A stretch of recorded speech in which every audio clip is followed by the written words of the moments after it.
I'm here with Ignatius Leong from Singapore. Most people have heard of him, or if they have been involved with FIDE Olympiads or World Championships, youth world events, have met him. But we know not that much of you as a person or how you got started with chess. So I'd like to find out a little bit about, first of all, how did you get involved with chess? Well, a neighbor one day brought a chess set and said, let's play chess. And then I was kind of a very suspicious young boy at the time, so I said, no, I don't know how to play this, and I ignored him. But it was coincidental that the following day I went to school and all my classmates were playing chess, so I felt very embarrassed, and so I asked one of my best friends to teach me how to play chess secretly. So that was a strange start for me, yes. So like most arbiters eventually, first you started playing chess and you became pretty good actually. You made it to the Olympic team of Singapore several times? Not really. I was, let's say, a filler, to make up the team rather than I qualified. I never qualified for the Olympiad teams. Yeah. But you're a FIDE master, so you're a reasonably good player for an arbiter. Sometimes. Let's put it that way. Sometimes. Well, I'd like to know a little bit about you. What do you like to do other than be chief arbiter at tournaments or hang around chess or be involved in organizational chess? What else do you like to do? Well, my other interests, strangely, are singing and the Chinese game of mahjong, which is a four-player game that you play on tiles. Yes. Ah.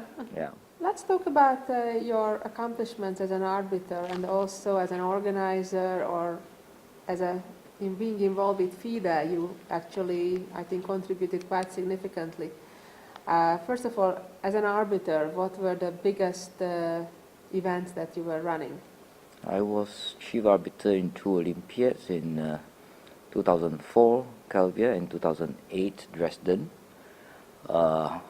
I was chief arbiter of the Galemova's Ijun match, the Women's World Championship match. And this is my first time as chief arbiter actually for the World Cup.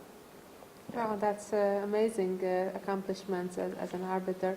Of course, I first met you when you were the chief organizer of the World Youth, when my sisters were playing in Singapore back many, many years ago in 1990. 1990, yes, yes. And of course, you have contributed tremendously in the growth of chess in Singapore and as well as in Asia. Can you tell us a little bit about how chess developed in that part of the world so tremendously over the past couple decades? Well, actually, I was sort of, let's say, I should say that Campo Manis was an idol. He was visiting many countries in Asia and promoted chess in several parts of Asia. And probably what I did in the last, let's say, 10 years or so was filling in the gaps. And I particularly was keen to help other countries to organize and to develop their programs. So I visited several countries, and actually these countries have become very active in chess today, yes. I know chess and education is a growing thing all around the world.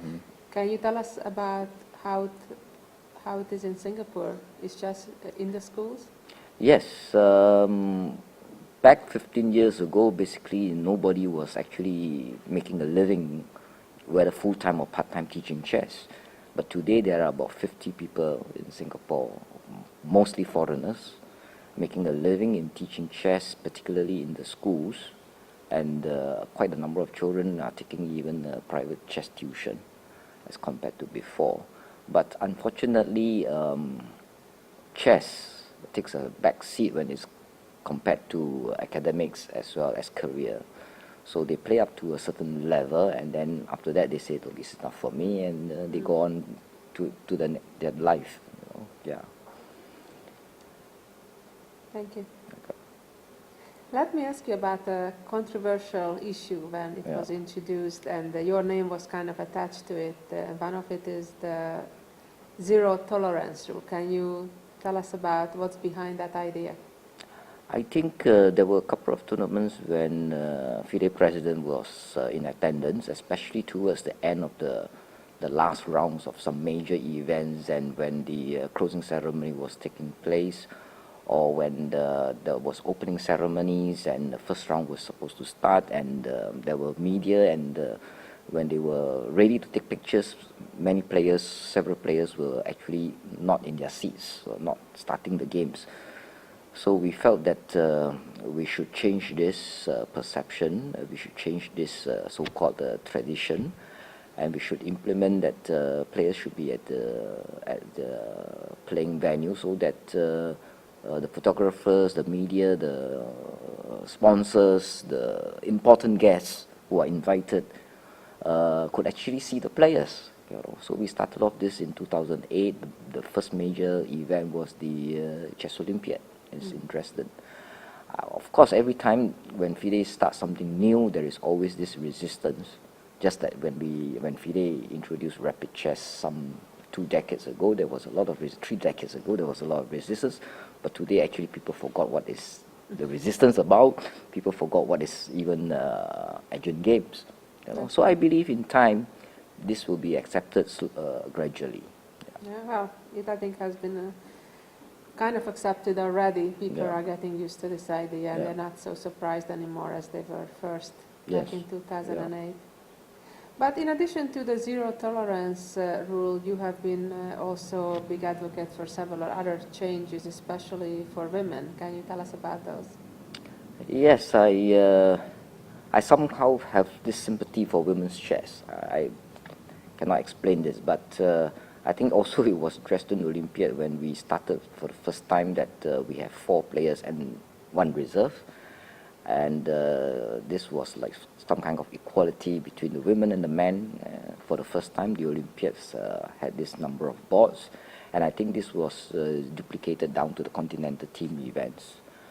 After that, a few years later, I made a proposal that the presidential ticket that runs for the FIDE election should also contain minimum 1 woman on the ticket.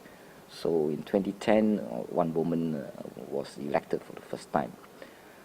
I think with your interest also in promoting women's activities in the various commissions, we also pushed through this idea, and which was accepted last year in Istanbul, that in all commissions there will be at least 2 women representatives nominated from your Women's Commission. And we are very thankful for that.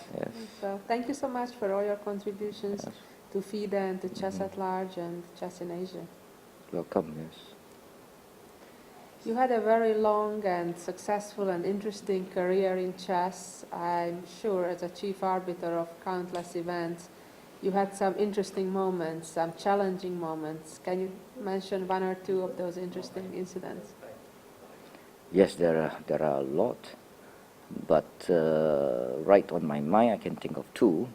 One was back in 1990 when the women's interzonal was still run on the round-robin system, and just before the players' meeting, the sponsor came to me and said that the Soviets sent a fax saying that the 6 women players will not be here until after 3 rounds. Says, what to do with the pairings, So I was having dinner. I said, I will come up with the pairings and meet the players later, but let me think while I eat, And it was a difficult problem to solve, of course, with 6 players being absent for 3 rounds. 6 of how many? Of 18. 6 of 18. So it was 18-player round-robin tournament. And we managed to find the perfect pairing the next morning. And this was presented to the other 12 players, and they were very happy because they were not made to play games in advance or later, or the 12 players didn't have to play 2 games in the day and things like that. No, this was only to the 6 players who were late. And this became a very interesting question which I use in many of my arbiter seminars. And I have to say that since that time until today, only 2 have given the very good answers to this. The other interesting event was when going into the last 3 rounds, 1 player was down with chickenpox, and her last 3 games were very important, not because she could win, but because any of those 3 opponents had equal chances of winning the tournament. So I devised a way that so that she was allowed to play, and eventually none of her three opponents became the winner. So it was very strange. But there were challenging moments, yes. Well, and people think that arbiters just sit and read during the games and that's it. But obviously there are issues that you need to make a decision, and you know, it's not easy at times. Yes, because you cannot find all this in the books. Yeah, yeah. Yes. Well, thank you so much. Welcome. Yep.